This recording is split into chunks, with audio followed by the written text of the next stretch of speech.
Welcome to today's edition of Mental Health Matters. Today I have Miranda Gordon on the show, and we're going to talk about family matters. We're going to discuss the pros and cons of having a relationship with our family members. Get you something to drink, get you a snack, and come on back. Good morning, Miranda. How are you doing? I'm doing good. How are you?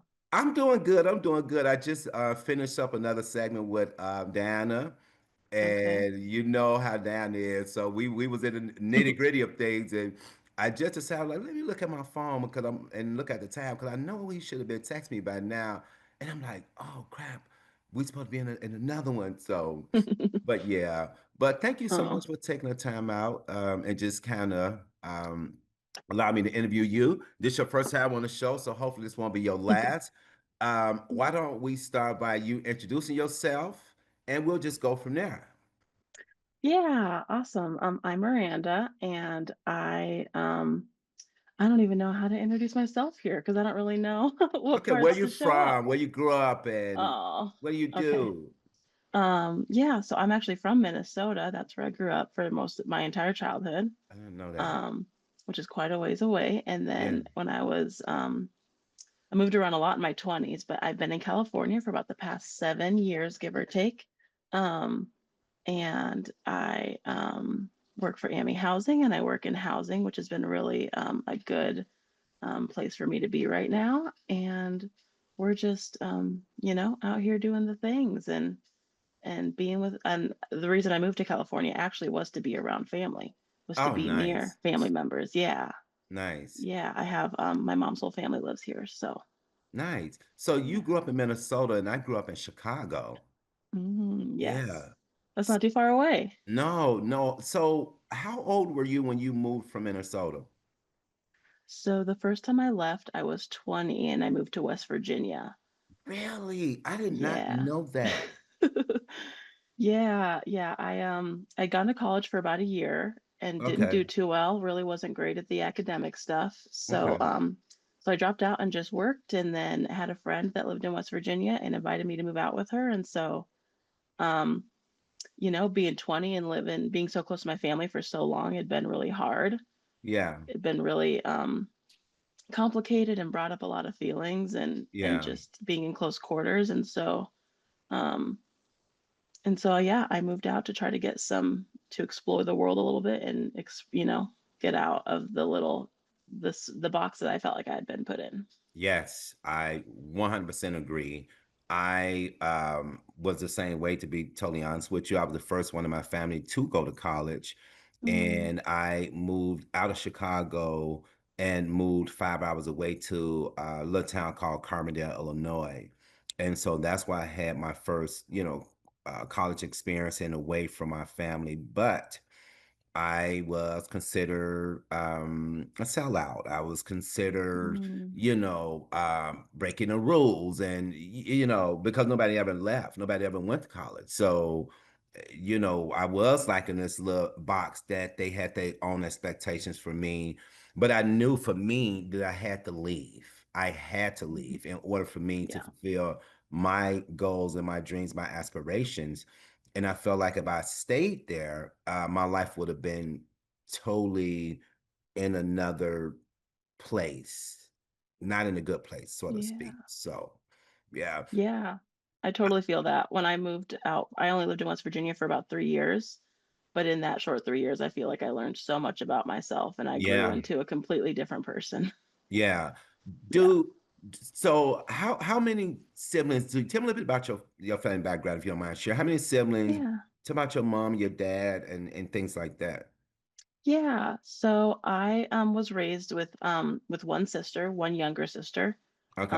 So I was raised as the oldest. Okay. When I was about maybe like 12, maybe 11, um, we had found out that we actually that I had a half sister, that my Okay. dad had a daughter who before he married my mom. Um, who had grown up with her mom and had lived with her mom, and she was only reaching out to us because she was 18 and she wanted to get to know her dad, Yeah. who was also my dad. And so we kind of added that, dynamic into our family, which was a little bit different. So we would sometimes see her on holidays for a little bit, or she came out for one summer when I was like 14. Um, Spent a couple months with us then, and it was super cool. As a Yeah. as a 12-year-old, I'm like, oh, I have this cool sister who can drive, and she Nice. could drive us everywhere. Um, Nice. she was so nice, and it was really fun to add that dynamic into our family. And then it's kind of funny because like a year or two after we actually met her, my parents got divorced. Okay. Yeah, and so Okay. then my younger sister and I were always together. No Yeah. matter whose house we were at, we were always together. Even now as adults, we always spend holidays together. I like that. So we discuss where we're going for Christmas, either Minnesota to see my dad or California to see my mom. Um, Nice. yeah. Nice. So So when your older sister or your sister came into your life, like how did that make you feel? I mean, like, I know you talked about you say, oh, I got somebody who could drive us around and things like that. But do you feel like did it impact the relationship that you had with your younger sister growing up, or it was more like, okay, we're all like one big sister circle, so to speak? so as far as the sisters did, it definitely didn't impact my relationship with my younger sister, because it didn't affect us like physically. She wasn't moving in with us. Like Okay. it almost felt more like finding a long lost cousin, just like someone you Okay. see on holidays and Yeah. that you'd call once in a while. Um, One thing it did change was that I did have fear that my dad's love would be cut in half. Right. That there wasn't enough to go around. I didn't really understand the idea that love grows. Yeah. Um, that it's more like a garden as long as you nurture it. And Yeah. so that was a little bit complicated for me as like a 12-year-old, just not really understanding that. I really liked her. Yeah. She was very cool and she was pretty, and it was really fun to hang out with her when I did hang out with her. We Yeah. actually drove out. She lived in Montana. So we drove from Minnesota to Montana out to go see her graduate high school, which was really fun. Nice. And she was very interested in getting to know us, which was felt Right. really cool.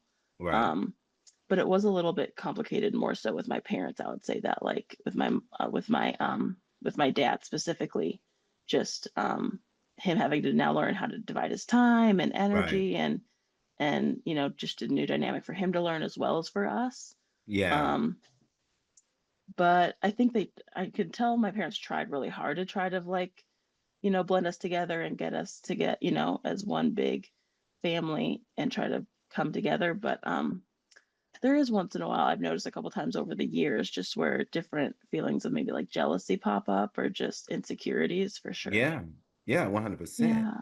Did he know he had that child, or somebody just said, oh, this is your baby, or what happened with them? I'm just curious. Yeah. So when my older sister's mom got pregnant, my parents were in the Navy, and Oh, um and she told my dad that it was her boyfriend's baby from back home or whatever. So my dad did not think it was his child at all. He did not. He knew she was existed, I guess, but just that it wasn't didn't belong to him. wow. Um, and so then, and her mom never wanted anything from us, never reached out for child support or anything like that. She fully was 100% independent. And she got married again and had other kids and stuff. Um, and then, even then, when she reached out, my dad was fully open arms, welcoming, and just Yeah. very ready to love her and just get to know Yeah. her. And my mom was actually the one who was like, let's get a paternity test. Let's make sure that this is legit and Yeah. not just someone reaching out. Yeah. Yeah. Wow. Do you feel like that? your sister coming into the picture, do you feel like that had something to do with the decline of your parents' marriage? Um, at the time, I was really unaware. I really didn't know of anything that was Yeah. going on. I didn't understand it. Looking back, I do know that my older sister had some fear about that because she was like 18 at the time, so she kind of understood divorce a little bit more than I did. Yeah. Um, for me, it was more hard that my parents were getting divorced because we were Christians Yeah. and in the church you don't get divorced. Right. um, Right. so those are my more complicated feelings about that, having to do with faith and what God thought about my parents getting divorced and what that looked like for our family. Yeah. Um, but I never really thought that it had to do with my sister, Okay. and I know talking to my parents now and being more transparent, it really didn't have anything to do with her. That it was coming long before she came into the picture. Oh, okay. Yeah. Okay.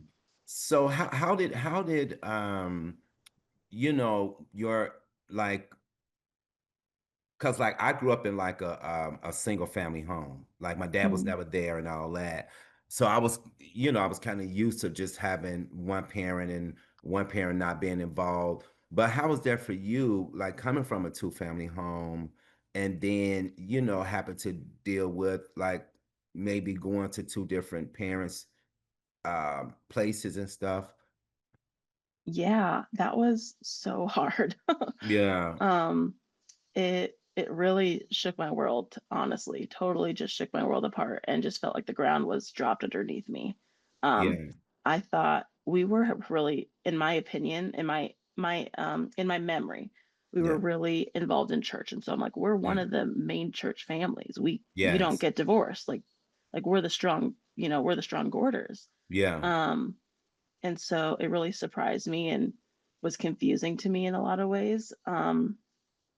But and so it was really hard. I do remember that like my mom's house always had my room. I could decorate it the way I wanted to do. I had yeah, all my stuff there. right. That's where I felt safe and more home. It felt more Yeah, like home to me. And my dad was a place like a hotel room. I came yeah, with a bag and I took everything with me and I left with everything. I didn't leave yeah, anything there. It didn't have my stuff. It didn't have um, the books that I wanted to read or the crafts that I like to do, or it yeah, didn't have the stuff there that made my room my room. And so that was a really weird feeling. But after a while, I guess it just became like this is what my life is, and this is what yeah, life is. yeah, Um, and the other one, like I remember one of the really hard things about it was that my parents lived in the same area because we always went to the same school and we always had a bus. We always took the bus from either house. So we yeah, always made sure we were in the school district. And like if there were times, so my parents only ever lived like 20 minutes away from each other. It's not yeah, like they were hours away. And I would forget something maybe at my mom's house or what have you. And I remember my parents getting so mad at me about like forgetting my phone charger or, yeah. just something that I needed and having to go back and forth. And I'm like, I didn't choose this. Right, right, right. This isn't the Yeah, life that I wanted. This isn't the way yeah, I wanted it to turn out. And so, yeah, there's just some complicated feelings with a lot of that. yeah. How did it affect your younger sister? Did you have to kind of support her emotionally and kind of protect her and, with some of the things that you may seen her experience emotionally because of that? Honestly, I was more of the emotional wreck than her. I think she was more Really? my rock than I was. Yes. Really interesting. Yes. I was the queen of 16-year-old temper tantrums, let me Yeah, tell you. yeah, Um, and she was the one who was she's also a Taurus, yeah, which she's a very like just foundational person. She's always yeah, the same. She shows up the same every time, and she's yeah. really been my rock my whole life. That's Um, awesome. yeah, and so like I think that it affected her a lot more than she lets on, but Yeah, I was the one who was always crying about it or lashing out or being yeah, really upset. yes. She was the one who quietly took it all in. She listened. She knew my dad and my stepmom were fighting well before I ever did. Wow, Yeah. smart, very smart. Mhm. Wow. Yeah. How did that do you think that brought you and your sister closer in a sense? Um, Yeah. Well, okay. definitely, and this is something that, like, something I've been kind of seeing a little bit, like, on TikTok, is talking about, like, sibling dynamics and different and relationships and stuff, which is just that, like your parents kind of set up your sibling relationship. They either kind of push you together, or they Uh-huh. kind of maybe compare you against each other. But Yes.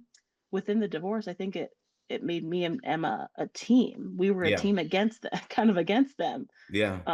It was us against mom and dad, and so we were, with us always being together. I knew I always had someone who was there, no matter where. If we were at a weird, Yeah. uncle's house, that, or we were at, like, a step family's house that we didn't really know very well, or didn't know anyone, I always had Yeah. her there who I could talk to and hang out with. Yeah. Um, and so that definitely, and I think that was a great setup for us. Like today, she's my best friend. That's She's one of my awesome. best friends, and so I think that really set us up for the life we now have, which is that we're really close. Yeah. I never thought of it like you just articulated that when you said your parents either they set up your relationship with your siblings and Hmm. either they set up to be close or like that's 100% true. That I've never Hmm. looked at it like that because I do know people who parent actually pin them against each other, Hmm. which is really interesting Yeah. because if, say, for example, if you have, which I don't have any children, but I'm just saying, for example, if I have multiple kids, now Hmm. in my mind, I'm thinking like everybody is going to be different, different personalities. It's just the way it's going to be. Hmm. And I don't think I would be the type of parent to go and tell one child, oh, she's jealous of you or he's jealous of you. Hmm.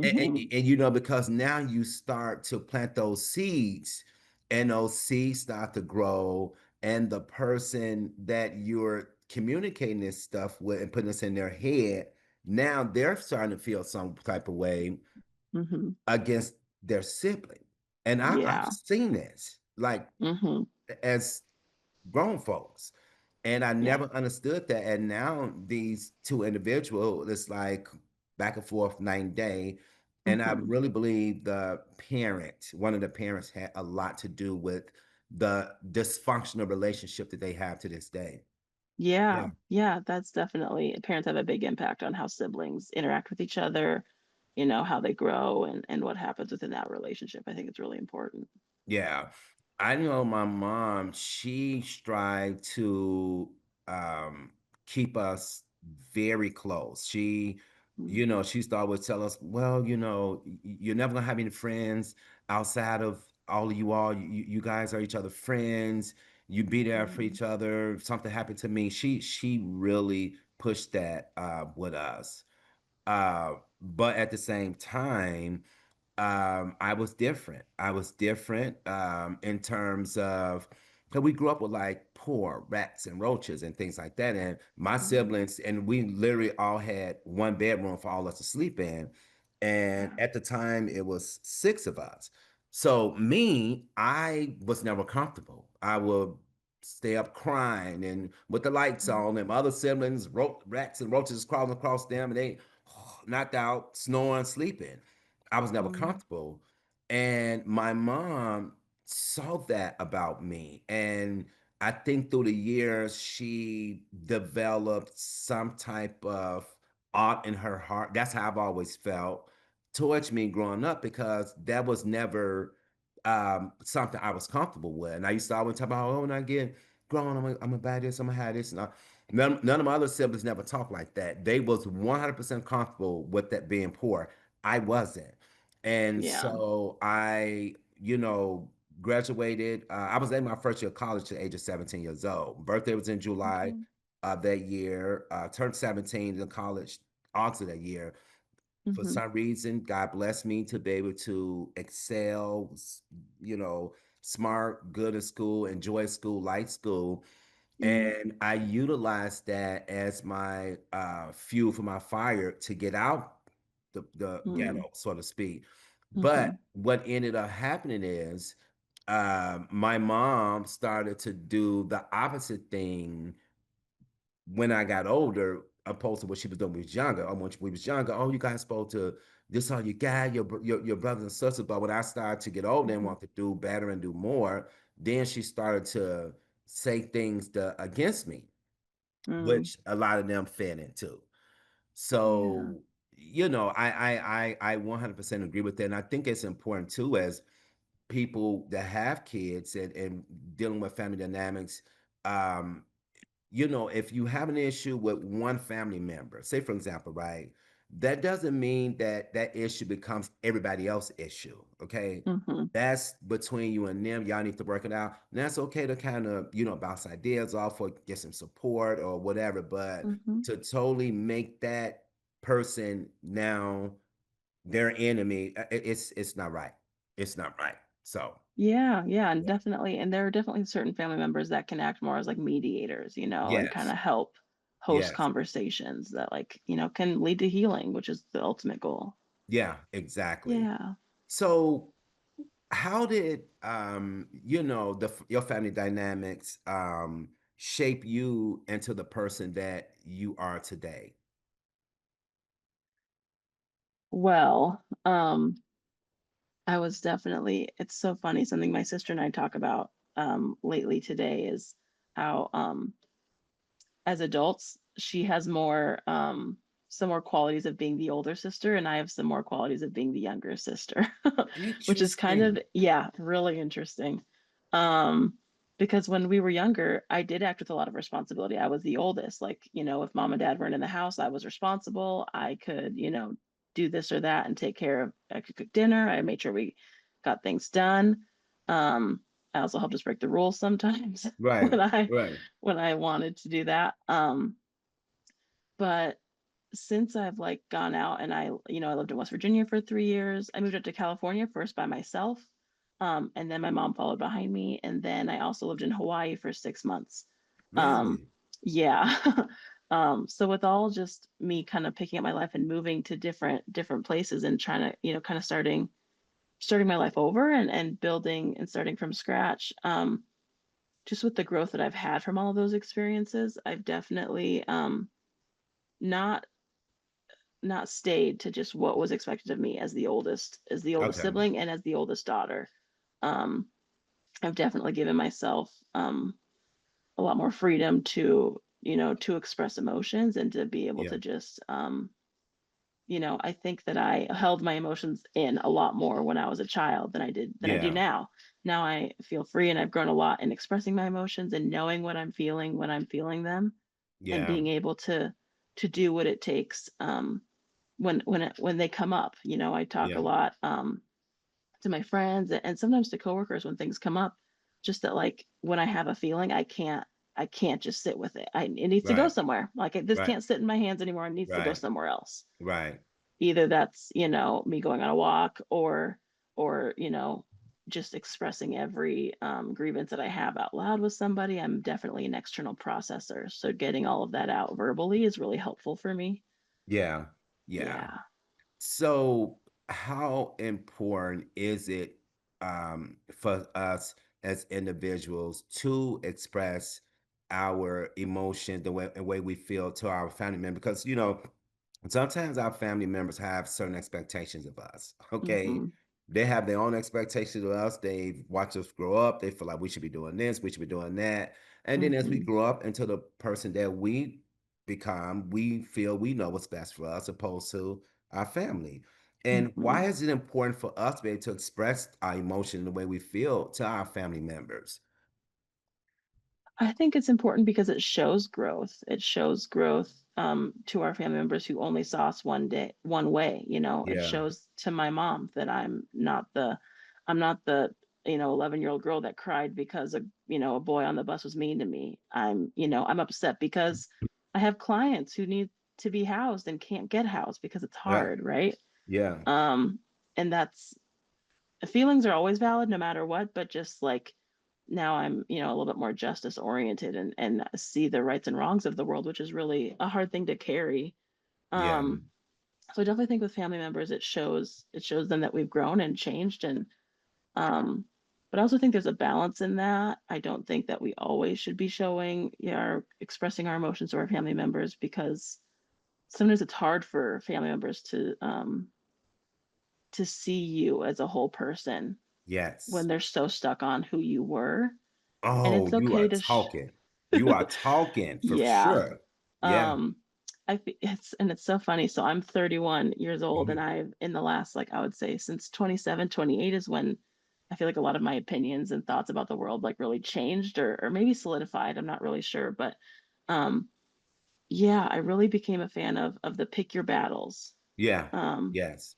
and just being really aware that sometimes it is important for me to really fight this down and die on this mountain, and that's the one I'm gonna hold on to. But sometimes I allow my family members to think, to Mhm. see me a certain way because that's the way they'll always see me. And no matter Yeah. what I do, it's not gonna change. Yeah.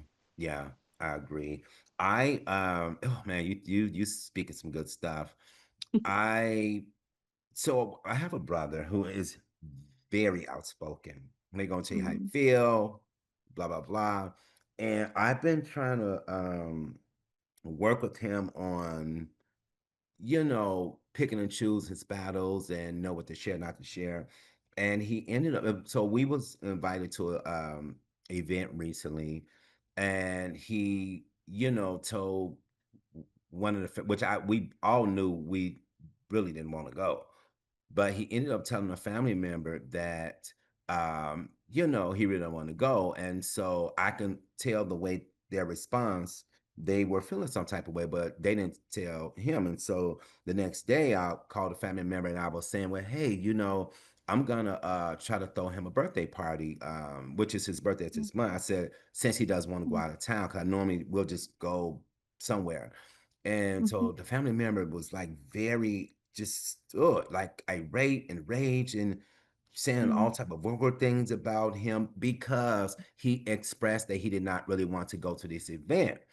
And so mhm, I tried to kind of smooth things out and just like, hey, but the individual wasn't hearing it. And they were saying, if he don't come to this event, then I'm not pretty much I'm done with him. I'm blocking him. I'm getting not getting off his birthday and da da da. And that kind of made me feel some type of way because for me, I think it was all about them trying to control what he wanted and what he don't want to do. But at the same mhm, time, I thought about him and I didn't tell him none of this at all, by the way, until like later on. But I also thought like, well, this is why you shouldn't always open your mouth, even if you didn't want to go, because you know how mhm, certain family members are, and why put that out there when you already know how they're gonna respond about this. Now, me and you mhm, could have that conversation and you could still go, but you gotta know people, you mhm. know. And so he is definitely learning slowly and slow pace learning, Yeah. to pick and choose the things that you want to share, for sure. Yeah, I think there's definitely, when it comes to family, something I've learned about is like, especially in this upcoming generations of Gen Z and millennials, just Yeah. like wanting to do what we want to do, right? I'm not gonna Yes. hug this uncle because it makes me feel weird, or like I'm Yeah. not gonna go to that family event or that holiday, because of X, Y, and Z. There's a balance between, Yeah. protecting your peace and Yeah. doing what's safe for you, but also there is an obligation to family, and Right. it is important for you to show up and go to Yeah. your cousin's graduation Yeah. and go to the holiday celebrations. Yeah. And just because maybe in one event you feel obligated to be there because they're family, doesn't invalidate your love for them, that your love is free and unconditional, and that you love them no matter what anyways, even though Yeah. maybe you don't want to be at a certain place. Yeah. Yeah, definitely finding that balance between like what you want and also just that obligation is definitely like complicated. Yeah. Yeah. Yeah. Well, Miranda, we've run out of time for this particular segment. I'm gonna close this out, and then we're gonna do another 30-minute show. But I want to get back into your last comment because it's gonna get juicy. Um, Okay. that's it for this part one of this Mental Health Matters. If you like this particular show, if you would like to be a guest on our show, or if you would like a DVD copy of this show, please dial 916 366 4600. Thank you.